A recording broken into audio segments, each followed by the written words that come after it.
Udah. Cek. Assalamualaikum warahmatullahi wabarakatuh. Ya, sahabat Waalaikumsalam. sahabat BM Talks dimanapun kalian streaming. Kembali lagi bersama saya Afif Relatif. Kita hari ini bakal ngobrol lagi. Kita dapat telepon lagi nih bersama tamu kita pekan lalu, Pak Ahmad dari ISA. Assalamualaikum Pak Ahmad. Waalaikumsalam warahmatullahi wabarakatuh. Masih Gimana di kabarnya? Turki kan? Masih, Pak Masih Afif. di Turki. Kayak dingin Rindu banget nih. di sana. Iya, udah mulai masuk musim dingin, jadi bajunya tebal-tebal. Oh, kita juga masuk musim dingin nih. Hujan sih, musim hujan. Oke. Alhamdulillah. Hari ini Rindu Pak. sama Jogja nih. Apa? Rindu sama Jogja. Di sini lah. Iyalah, Di sini insyaallah. lah, main ke sini. Ntar tak traktir deh. Traktir apa? Ya di sini dulu. Siap-siap. Kita bakal ngobrol lagi nih Pak. Ngobrol tentang inilah masjid kembar. Apa judulnya tadi? Ini masjid kembar ya? Iya. Inilah masjid kembar. Nah, aku dapat judul ini kok penasaran ya Pak. Dari ayat yang kemarin kita bahas nih Pak. Surat Al-Isra ayat 1. Di situ kan disebutkan Masjidil Haram dan Masjidil Aqsa disebutkan dalam satu ayat. Nah ini nggak mungkin kan ya, nggak ada maksudnya gitu loh Pak, dua masjid yang disebutkan namanya oleh Allah, disebutkan oleh Allah dalam satu ayat nih Pak, dalam satu ayat, dalam satu surat dalam Al-Quran. Mesti ini kan ada spesialnya nih Pak, kenapa dua masjid ini disandingkan? Kenapa Ya, tuh Pak? betul. Apaan belajar ini Pak? Bismillahirrahmanirrahim. Jadi saya coba menjelaskannya dari mana ya enaknya, dari kalau tadi Pak Afif nyebutnya acuannya dari Quran karena Masjidil Haram dan Masjidil Aqsa itu disebutkan secara berdampingan. Mungkin baiknya saya juga coba mengutip salah satu ayat Quran, yaitu surat Ali Imran ayat 96. Ini saya udah coba punya ininya nih Pak Afif, biar teman-teman semua mudah. Saya ada slide-nya nih Pak Afif. Wih. Boleh ya? Share. Boleh. Ini saya sukanya kalau sama Pak Ahmad ini materinya lengkap banget deh. Bukan karena materinya lengkap Pak Afif, kebutuhan, soalnya kita nggak di studio yang sama. Pak, gimana Pak? Kelihatan nggak Pak Afif? Kelihatan. Nah, ini jadi ayat 3, surat Ali Imran ayat 96. A'udzubillahi minasyaitonirrajim. Inna awwala baiti wudi'a lin-nas lalladzi bi Bakkata mubarakaw wa hudal lil alamin. Jadi di sini terjemahannya, sesungguhnya rumah ibadah pertama yang dibangun untuk manusia ialah Baitullah yang di Bekkah atau Makkah, yang diberkahi dan menjadi petunjuk bagi seluruh alam. Ya, jadi kalau tadi berangkat dari apa yang Pak Afif bilang, bahwa kenapa sih disebut Masjidil Haram dan Masjidil Aqsa berdampingan di dalam Al-Isra. Mana tuh Pak? Ya, ini salah satu petunjuknya ini karena Baitullah atau Ka'bah yang ada di Masjidil Haram itu merupakan tempat ibadah pertama yang dibangun untuk manusia. Iya. Nah, jadi itu kenapa disebutkan, merujuknya itu dari ini Pak Afif, sebuah urutan gitu loh. Jadi tempat ibadah pertama yang dibangun itu ialah Baitullah atau Ka'bah di Masjidil Haram. Nah, kemudian yang kedua tuh apa? Nah, kita melihat ini, coba mencarinya di petunjuk selanjutnya adalah di hadis Rasulullah SAW di Bukhari dan Muslim. Itu ketika seorang sahabat yaitu Abu Dzar Al-Ghifari berkata kepada Rasulullah, bertanya, masjid apa yang pertama kali dibangun di muka bumi? Kata Rasulullah SAW, Masjidil Haram. Ini sesuai dengan ayat Quran yang tadi. Nah, kemudian Abu Dzar ini kepo dia, kepo. Nanya lagi, kemudian yang kedua apa gitu? Kata Rasulullah SAW, Masjidil Aqsa. Nah, terus dia tidak cukup puas dengan jawabannya, nanya lagi berapa lama jarak keduanya? Dia menjawab 40 tahun. Nah, jadi dari ayat yang tadi Pak Afif singgung di awal itu, bahwa itu merupakan ada sebuah indikasi kenapa disebut berdampingan di surat Al-Isra ayat 1, ialah untuk menggambarkan antara masjid pertama dan masjid kedua di muka bumi. Jadi begitu Pak Afif. Jadi ada saling keterkaitannya. Terus kan kita tahu nih waktunya itu kira-kira kapan ya Pak? Dan siapa yang bangun ya Pak? Nah, karena tadi kita merujuk ini ialah bangunan tempat ibadah pertama di muka bumi, berarti indikasinya ialah kepada manusia pertama di muka bumi, yaitu Nabi kita Adam alaihissalam. Nabi Adam alaihissalam.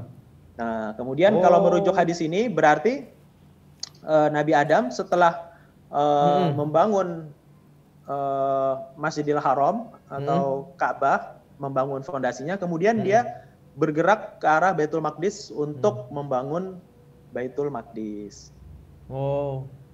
Jadi yang bangun itu sama ya, Pak? Ya, sama. Nanti setelah ini kita bisa bahas lebih dalam lagi kenapa indikasi yang membangun itu sama tuh dari mana gitu. Akan lebih menarik ini diskusinya. Oke, Pak. Jadi ini Pak, kalau balik ke judulnya kita, berarti ini disebut kembar gara-gara yang bangun sama, Pak? Apa gitu? Nah, salah satunya itu, Pak Afif. Salah satunya aja. Nah, ada poin lain, yaitu kita coba lihat dari secara arkeologinya atau secara struktur bangunannya, fondasinya. Itu bukan hanya mirip ya, tapi sama gitu antara struktur bangunan Ka'bah dengan struktur bangunan kompleks Masjidil Aqsa. Kan kalau minggu lalu kita udah bahas tuh ya, kalau kita nyebut Masjidil Aqsa itu berarti merujuknya ke kompleks ya. 14,4 hektar itu, luas sekali itu. Nah, pertanyaannya apa benar gitu loh? Iya. Sama dari mananya, Pak? Itu sama. Nah, iya. Karena gini. Satunya kotak nih, Pak. Satunya persegi. Nah, betul. Segi 4 yang kemarin kita bahas kan, bentuknya nggak teratur gitu, tapi kan beda dari kalau lihat sama mungkin kita pernah mungkin teman-teman juga pernah umroh, pernah haji kan kita lihat ini kan kalau Ka'bah kan bentuknya persegi ya, sisinya hampir panjangnya hampir sama. Nah, kalau dibandingkan dengan tadi kompleksnya itu kan sama dari mananya, persegi panjang Pak? Ya. Iya. Kalau persegi panjang beda, Pak. Iya, betul. Itu indikasi aja sebenarnya. Kalau kelihatannya sih sama emang. Tapi coba kita lihat di sini. Nah. Nih, kalau teman-teman lihat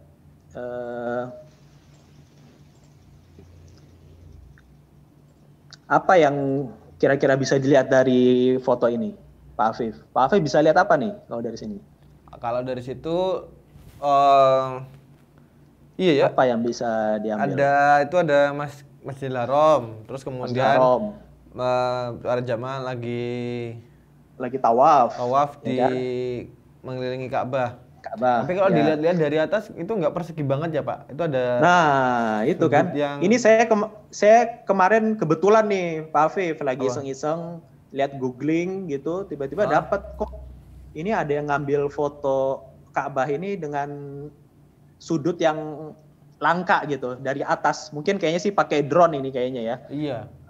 Ambilnya. Nah kalau tadi kan kita ngiranya Ka'bah itu kan ini ya persegi kan ya. Nah, tapi kalau kita lihat di sini kayaknya bukan persegi juga gitu karena agak tidak beraturan nih. Lihat nih di sini agak miring sedikit ya kan. Kemudian yang sisi sebelah sini lebih panjang dibanding sisi yang sebelah sini ya kan. Ya juga. Nah, ini foto ini kalau menurut saya menarik, ini bisa membuka tabir kekembaran antara Ka'bah dengan Masjidil Aqsa. Ya, jadi kita coba melihat sisi kembarnya itu dari fondasinya dulu Pak Afif. Iya. Nah, dari fakta ini kita coba lihat. Nah, kalau Widih. kalau diperbesar gitu, kalau kita coba ukur bentuk fondasinya ialah ini Ka'bah dengan Masjidil Aqsa ini sama gitu. Yang kiri Masjidil Aqsa nih Pak ya? Betul, yang kiri ini Aqsa, terus kompleks Masjidil Aqsa ya, kompleks yang Masjidil Aqsa. luas itu. Yang ini Ka'bah. Ya. Ini di sini rukun Yamani. Kalau teman-teman udah pernah umroh atau haji, tahu yang mana rukun Yamani. Nah ini bukan hanya bentuknya aja Pak Afif, tapi sudut-sudutnya pun sama ini. Ini sama ini sama nih. Ini sama, ini 85 derajat, ini sekitar 92 derajat. Jadi benar-benar apa namanya ya?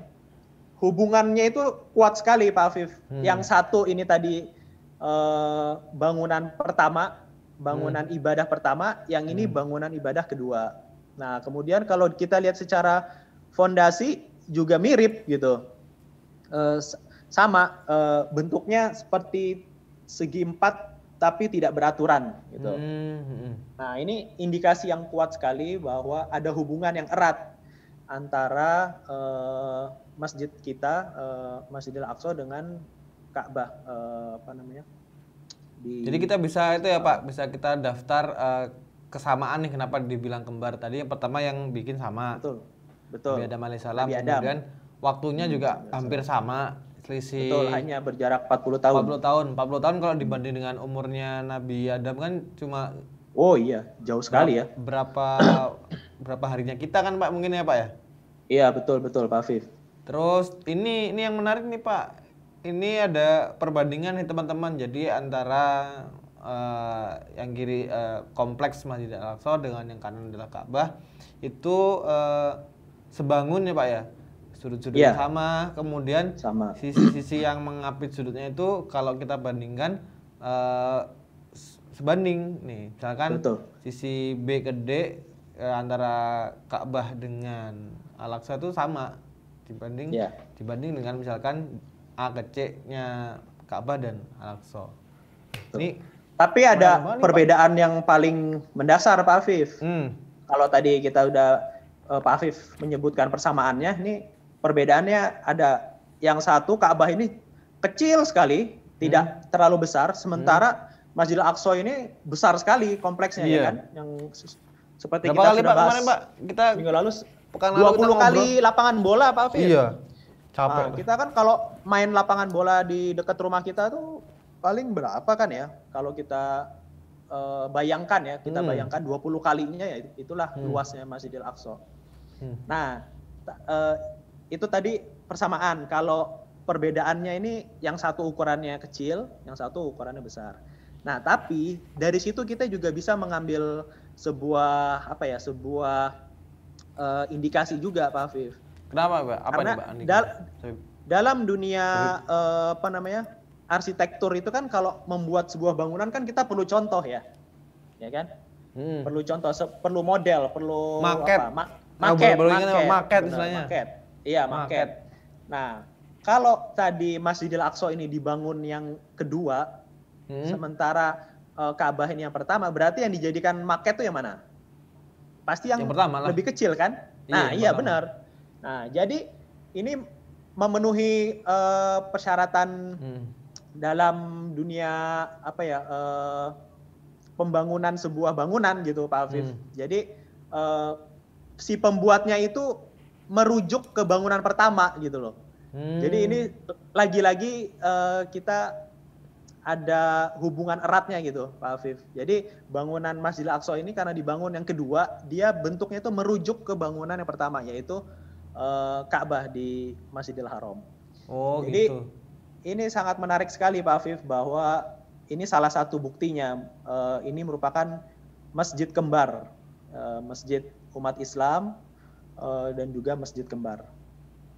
Menarik banget nih. Jadi yang pertama itu menjadi maket, yang kedua maksudnya yang pertama itu Ka'bah menjadi percontohan untuk bangunan Al-Aqsa. Tapi ini Pak, kenapa ini? Aku mikir kenapa kok manusia Nabi Adam bangunnya nggak rapi? Maksudnya kan bisa dibangun persegi panjang rapi gitu, sudutnya semua 90 derajat kan bisa tuh Pak. Kenapa kok Ya. milih ukuran itu dan eh, cuma dua masjid itu ya Pak yang ukurannya pakai itu ya Pak. Ada yang 90 derajat lebih, ada yang 85 derajat lebih. Ya, betul. Untuk menjawab ini, ada sebuah riwayat yang menggambarkan bahwa tepat di atas posisi Ka'bah saat ini, yaitu kalau kita tarik garis lurus ke atas sampai ke langit itu merupakan posisi Baitul Ma'mur, yaitu lokasi di mana para malaikat itu bertawaf di langit ketujuh untuk beribadah kepada Allah. Jadi kalau tadi pertanyaan Pak Afif, kenapa bentuknya seperti itu? Karena itu Nabi Adam hanya menjalankan perintah Allah saja untuk membuat fondasi Ka'bah seperti itu, dan yang kemudian dilanjutkan membuat bentuk fondasi Masjidil Aqsa juga mengikuti bentuk dari Ka'bah. Jadi ini merupakan petunjuk langsung dari Allah, Pak Afif. Ih, menarik banget Pak. Ini berarti ini semua ini menarik banget. Jadi nggak cuma namanya doang yang disebutkan dalam satu ayat, tapi ukuran keduanya diarsitekin langsung sama Allah Subhanahu Wa Taala. Iya, betul. Jadi ukurannya tetap nih sama nih. Untuk kedua ini udah diukur segini dengan berarti ini kayak kalau boleh dibilang ukuran langit nih Pak. Iya sih, ukuran langit. Betul. Bisa dibilang seperti itu. Dan kalau kita mengira hubungan antara Masjidil Aqsa dengan Masjidil Haram itu hanya dari, kalau dalam sejarah hanya dari Nabi Ibrahim, kemudian Nabi Muhammad dengan Isra Mi'rajnya. Kalau Nabi Ibrahim itu karena beliau berhijrah dari Irak, kemudian ke Baitul Maqdis, kemudian baru ke Mekah. Nah, ternyata kita baru tahu bahwa hubungan antara dua masjid yang mulia ini sudah sejak lebih awal lagi Pak Afif, justru sejak Nabi Adam gitu. Karena ini Al-Quran menjelaskannya ini bangunan pertama yang dibangun di muka bumi untuk beribadah. Jadi ini menarik sekali, dari Nabi paling awal, Nabi pertama, sampai Nabi terakhir, Nabi Muhammad SAW itu sama-sama terkait dengan Baitul Maqdis gitu. Jadi sama-sama kayak diikat dengan Baitul Maqdis. Begitu juga saat peristiwa Isra Mi'raj, Pak Afif. Itu kan ibaratnya ini kayak apa ya? Ibaratnya Isra Mi'raj itu kayak pertemuan internasional antar semua nabi yang pernah diturunkan oleh Allah. Karena pada malam itu bertemu semua nabi sebanyak ada sebuah riwayat yang mengatakan 124.000 nabi berkumpul semua di Masjidil Aqsa pada malam itu, dan kemudian menariknya yang lebih dahsyatnya, mereka semua sholat berjamaah dipimpin oleh Nabi kita Nabi Muhammad SAW. Berarti, waduh, tambah-tambah lagi fakta-fakta menarik tentang Masjidil Aqsa. Jadi semua Nabi punya momen, punya peristiwa bersama-sama sholat di situ ya Pak? Sama-sama ya, terikat hatinya di situ berarti ya? Betul Pak Afif. Jadi kalau kita melihat, jadi hampir dari 25 nabi yang wajib kita ketahui di dalam Al-Quran itu, sebagian besarnya itu ada hubungannya Pak Afif dengan Baitul Maqdis. Jadi hubungan kita dengan Baitul Maqdis itu bukan hanya hubungan saat ini aja gitu loh, tapi pada era sebelumnya nabi-nabi itu sudah punya hubungan juga dengan Baitul Maqdis. Gitu. Kalau kita mencontoh ibadahnya Rasul, berarti kita harus mencontoh apa yang disukai, apa yang dicintai sama Rasul nih. Berarti kita juga harus menanamkan rasa cinta ke Baitul Maqdis. Bang, kita balik lagi ke itu lagi Bang, ke mana tadi? Mana tadi Pak? Tadi gambar perbandingan antara Ka'bah dan Al-Aqsa. Itu secara sekilas kalau boleh dibilang tuh sama-sama mengarah ke utara ya Pak? Nah, itu tadi dari gambar fondasi kan ya? Fondasi. Nah, ini untuk lebih jelasnya lagi, ternyata tidak hanya fondasinya aja Pak Afif yang sama itu. Tapi justru ini satu lagi. Ini sama-sama menghadap ke utara kan? Ya. Yang satu agak Ini dia. Kayak gini. Nah, ini Pak Ini Afif. lebih jelas Jadi nih. tidak hanya bentuk fondasinya, tapi orientasi arahnya Masjidil Aqsa itu agak miring sedikit posisinya dia. Dia mengarah ke Ka'bah di Mekah. Ini indikasinya apa? Bahwa memang Ka'bah ini merupakan arah kiblat awal, Pak Afif. Jadi gini Pak Afif, kalau kita mau membahas tentang kiblat pertamanya umat manusia itu apa? Ka'bah. Tapi kalau kiblat pertamanya umat Nabi Muhammad, Masjidil Aqsa. Itu bedanya. Jadi karena yang pertama dibangun oleh Nabi Adam. Jadi kiblat pertama umat manusia adalah Ka'bah. Nah, oleh karena itu bangunan yang dibangun yang kedua yaitu Masjidil Aqsa itu mengarahnya ke arah kiblat, yaitu ke arah Ka'bah. Jadi mengarah ke maketnya tadi ya, Pak? Iya, betul. Kalau misalkan tidak mengarah ke kiblat, ini bentuk ini bisa saja kan lurus ke bawah ya kan, ke arah selatan. Tapi ini enggak, ini sudutnya itu memang miring dia, miring. Jadi memang kayak sengaja diarahkan ke percontohannya ya Pak, ke maketnya tadi, ke Ka'bahnya tadi. Betul. Karena tadi dalam pembangunannya Ka'bah itu sebagai contoh atau sebagai maket awal pembangunan Masjidil Aqsa. Dari sebuah riwayat itu, kapan sih proses perpindahan kiblat itu dari Ka'bah ke Masjidil Aqsa itu? Sejak zaman Nabi Musa, ada sebuah riwayat yang mengatakan. Jadi sejak zaman Nabi Musa itu kiblat itu berubah dari Ka'bah ke Masjidil Aqsa sampai zaman Nabi Muhammad SAW. Nah, ini merupakan Pak, kalau boleh saya bilang, ini adalah bukti fisik urutan pembangunan nih Pak. Tadi selain ada dalilnya, ini bukti fisiknya ada nih. Mesti yang betul. Selanjutnya mesti ngikutin yang sebelumnya dong. Makanya yang dibangun belakangan yakni Masjidil Aqsa mengikuti ke arah Ka'bah. Ini memang kalau kita mendalami ilmu nih Pak, nggak cuma kita gabungkan ilmu-ilmu mulai dari arsitektur, kita bisa lebih menanamkan rasa cinta kita nih Pak. Betul Pak Afif. Jadi kalau kata Profesor Abdul Fattah El-Awaisi dalam mengkaji Baitul Maqdis ini, karena ini merupakan sebuah wilayah yang unik gitu, kita memerlukan berbagai macam disiplin ilmu gitu. Jadi tidak hanya seperti kasusnya kita pada episode minggu ini Pak Afif, kita coba mengambil tanda-tanda awal itu kan dari Quran tadi yang Pak Afif kutip itu di awal.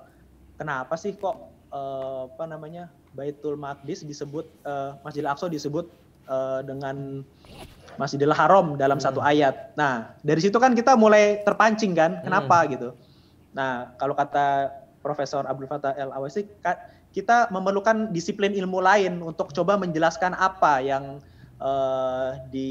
diberikan atau diinfokan oleh Al-Quran. Nah, ini jawabannya. Kalau kita menggunakan ilmu arkeologi, juga ilmu sejarah, kita bisa akhirnya melengkapi petunjuk-petunjuk dari Allah itu dengan ilmu-ilmu yang lain gitu, yang juga merupakan ilmu Allah juga gitu, yang justru akan menguatkan iman kita bahwa Baitul Maqdis ini atau Masjidil Aqsa ini merupakan isu penting dan juga tidak bisa terlepas dari akidah kita gitu. Menarik banget. Ini kalau pinjam istilahnya daging banget, obrolan kita daging banget. Tadi kita bahas bahwa kenapa sih ini dibilang kembar. Bang Ahmad boleh di close dulu? Boleh. Kalau mau lihat gambar-gambar kayak gitu di mana Bang? Teman-teman bisa akses, sahabat di rumah bisa akses. Bisa diakses itu di yang buku yang Pak Afif pegang itu. Nah, itu lengkap itu. Ada 3 jilid. Kalau nggak salah yang Carinya. tentang Masjid Kembar itu ada di jilid kedua ya kalau nggak salah.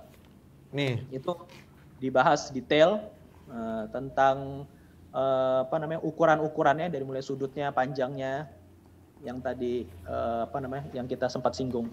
Jadi yang kita bahas ini baru sedikit sekali Pak Afif. Kalau mau tahu lebih detail tuh bisa baca di buku tersebut. Pak Afif, saya ingat ada satu ini Pak Afif, ada Apa? satu yang bisa kita ambil pelajaran ya. Kan kita Apa nih, sering dengar ya apa namanya era sekarang itu tentang apa namanya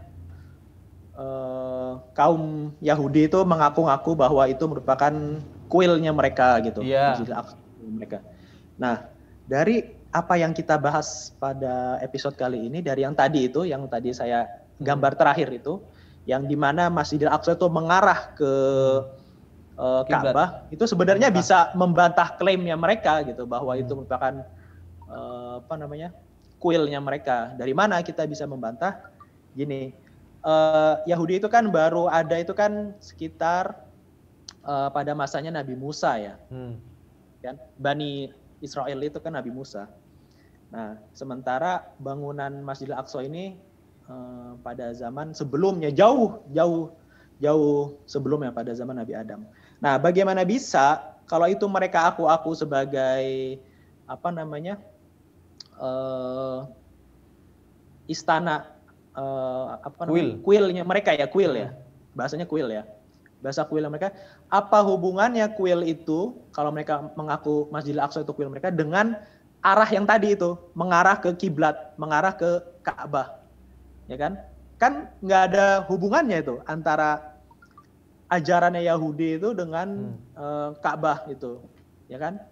Jadi ini salah satu cara kita menjawab ke mereka bahwa itu hanya klaim mereka belaka saja gitu. Jadi keren. Karena tidak ada hubungannya ajaran mereka tuh dengan bangunan yang ada di Mekah gitu. Jadi ini justru satu kita bisa menjawab klaimnya mereka, yang kedua justru lebih menguatkan iman kita gitu. Bahwa ini apa namanya yang ada di Baitul Maqdis itu, Masjidil Aqsa itu ya memang masjid sudah sejak dari awal didirikan itu fungsinya masjid, bukan kuil mereka gitu.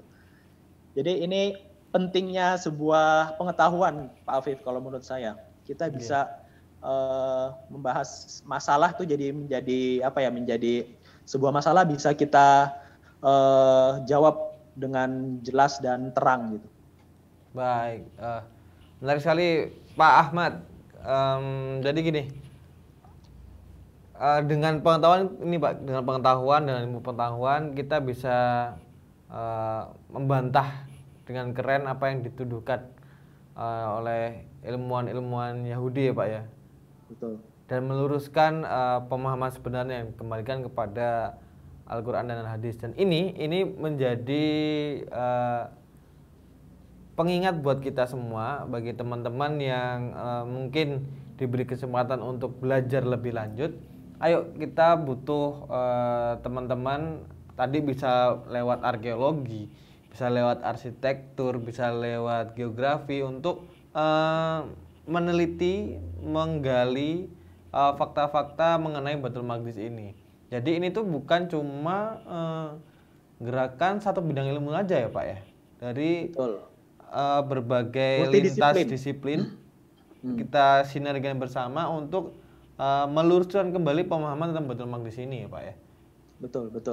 Jadi tidak hanya butuh satu disiplin ilmu, tapi juga beberapa disiplin ilmu, dan juga bisa antar disiplin ilmu itu bisa dikaitkan. Jadi multidisiplin dan interdisiplin gitu. Jadi kemampuan-kemampuan teman-teman semua bisa saling menguatkan Baitul Maqdis dari masing-masing keahlian. Teman-teman yang punya ahlian di media, di ekonomi misalkan, atau di hukum, itu semua bisa berkontribusi kepada Baitul Maqdis, Pak Afif. Jadi jangan pernah berkecil hati dengan posisi kita saat ini sedang mengerjakan apa, atau keahlian kita itu di bidang apa. Itu semuanya insya Allah bisa untuk kepentingan Baitul Maqdis, dan semoga kita dicatat oleh Allah untuk pihak-pihak yang ikut berusaha membebaskan Baitul Maqdis ini Pak Afif. Oke, siap. itu juga penyemangat buat kita teman-teman yang baru hijrah, mungkin yang dari kecil dari SD SMP di sekolah negeri tidak mendapatkan, kita tidak mengenyam pendidikan agama yang lebih banyak. Kita bisa berkontribusi bagi agama kita dengan mempelajari tentang Baitul Maqdis, saling bekerjasama, interdisiplin, antardisiplin untuk mengungkap keutamaan, kemuliaan Baitul Maqdis, sehingga kita bisa memerdekakan Baitul Maqdis melalui jalan ilmu pengetahuan. Makasih Mas Ahmad, makasih Pak Ahmad nih, makasih Pak Ahmad. Sama-sama Pak Afif. Oke Pak Ahmad, kita cukup sampai sini ya Pak Ahmad, karena kita nggak mungkin bahas semuanya kan ya. Kita kasih kulitnya aja, Harapannya adalah teman-teman juga, yuk kita sama-sama, kita berjuang sama-sama dengan ilmu pengetahuan, kita memerdekakan Baitul Maqdis. Ya Pak, setuju Pak? Siap, setuju. Oke. Dan tadi ada hal yang menarik lagi tentang kok ini kiblat di sini di Ka'bah, kemudian dipindah lagi. Ya Pak, berapa kali pindah tadi Pak? 2 kali berarti ya. 2 kali. Nah, nggak akan kita bahas sekarang. Kita akan bahas di episode selanjutnya. Di BM Talks episode ke-6.